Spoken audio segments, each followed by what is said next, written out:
Bakit nga ba madalas nakararanas ang Pilipinas ng pagbaha at pagguho ng lupa?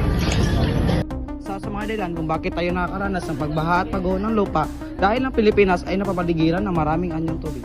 Ngunit ano nga ba ang maaring dahilan kung bakit nagkakaroon ng pagbaha at pagguho ng lupa? Ano nga ba ang ating gagawin at para masolusyonan ito?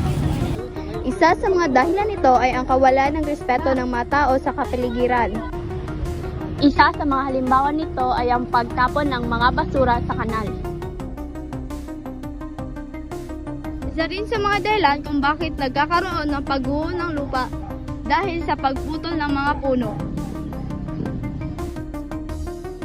Ano nga ba ang maaaring solusyon sa mga problemang ito? Isa sa mga solusyon ay ang pagtanim ng mga bagong puno.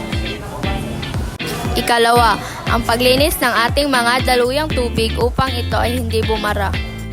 Kapaligiran ay kahalagahan habang meron kang paraan.